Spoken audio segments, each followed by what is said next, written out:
जैसे वहाँ घटना घटी, मैंने तुरंत माननीय उप मुख्यमंत्री सह गृह मंत्री सम्राट चौधरी जी से भी बात की। उन्होंने भी तुरंत डीजीपी साहब से बात की। प्रशासन सक्रिय, घटनास्थल पर तुरंत हमारे दरभंगा के वरीय पुलिस अधीक्षक भी पहुंचे हैं।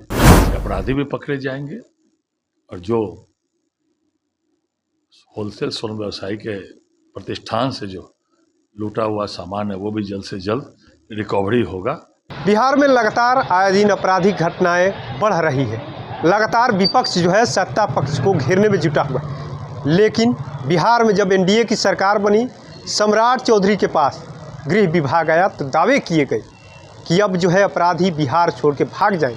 कई बार सम्राट चौधरी ने भी खुले मन से ऐलान किया, अगर कोई भी शांति भंग किया, आपराधिक घटनाएं करेगा, बख्शे नहीं जाएंगे, सलाखों के पीछे जाएंगे, इनकाउंटर होगा। लेकिन दरभंगा में 2 करोड़ की लूट हुई। वो कहे कि ज्वेलर दुकान से 2 करोड़ के सामान लूट लिए गए। अपराध बेखौफ आए हैं और 2 करोड़ की लूट करके निकल चुके। इस पर अब बीजेपी के प्रदेश अध्यक्ष जो दरभंगा से विधायक भी हैं, संजय सरावगी ने कहा कार्रवाई होगी, जो भी लोग लूटे हुए बरामद भी हो। सुनवाते हैं आपको किस तरीके से बयान दिया इस पर। विधानसभा क्षेत्र मेरे पुराने घर के बगल की ही यह घटना है। जैसे वहाँ घटना घटी, मैंने तुरंत माननीय उप मुख्यमंत्री सह गृह मंत्री सम्राट चौधरी जी से भी बात की। उन्होंने भी तुरंत डीजीपी साहब से बात की। आज मेरी भी सुबह में डीजीपी साहब से उस मामले पर बात हुई है। प्रशासन सक्रिय, घटनास्थल पर तुरंत हमारे दरभंगा के वरीय पुलिस अधीक्षक भी पहुंचे हैं। प्रशासन कार्रवाई कर रही है, गंभीरता से लगी है।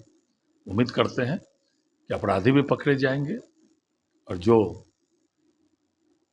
होलसेल स्वर्ण व्यवसायी के प्रतिष्ठान से जो लूटा हुआ सामान है वो भी जल्द से जल्द रिकवरी होगा। ये हम उम्मीद करते हैं। प्रशासन त्वरित गति से वहाँ कार्रवाई कर रहा है।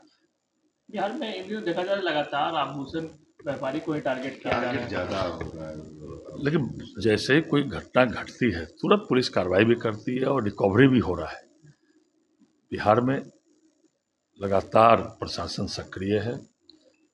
घटना घट रही है लेकिन प्रशासन तुरंत रिकवरी भी करता है, अपराधी भी पकड़े जा रहे हैं। तो दरभंगा के मामले में भी उम्मीद करते हैं जल्द से जल्द अपराधी पकड़े भी जाएंगे और जो लूटा हुआ माल है वो भी बरामद होगा। इसलिए तो एक बयान वायरल हो रहा है जिसमें बिहार को पुअर स्टेट कह रहे हैं, जाके केरला में जाएंगे। बिहार का अपमान कर रहे हैं। बिहार से हजारों किलोमीटर जाकर बिहार के विषय में यह कहना, यह तो सरासर बिहार और बिहारी का अपमान है। तो जिस तरह करने लगता है उनके दिल में बिहारी जो है कि भावना खत्म हो गई है। जिस तरह बिहार में विधानसभा चुनाव में उनको खदेड़ा लोगों ने सुपरा साफ कर दिया और आज बिहार कहाँ से कहाँ पहुँच गया है। 6400 से 6800 रुपया से लेके जब उनके पिताजी माताजी की सरकार थी, उनके दल की सरकार थी, 6800 रुपया पर कैपिटा इनकम था। 74,000 रुपया पहुँच गया। 15 सालों में उन्होंने कोई मेडिकल कॉलेज नहीं खोला, 6 के 6 मेडिकल कॉलेज रह गए और आज 20 मेडिकल कॉलेज कार्यरत हैं और प्रत्येक जिले में हम मेडिकल कॉलेज बना रहे हैं। आज राष्ट्रीय अंतर्राष्ट्रीय स्तर के शिक्षण संस्थानें खुली है। प्रत्येक पंचायत में +2 सरकारी विद्यालय है। 23,000 करोड़ से आज 3,47,000 करोड़ बजट पहुंच गया। आर्थिक विकास दर में बड़े राज्यों में तमिलनाडु के बाद दूसरे स्थान पर बिहार है। आज कहाँ से कहाँ बिहार पहुंच गया। आज वो जंगल राज वाला उनके पिताजी और माताजी वाला जंगल राज वाला बिहार नहीं है जब बिहारी शब्द गाली हुआ करता था। आज बिहार को भी फक्र है और देश में कई मामले में बिहार देश को भी राह दिखा रहा है।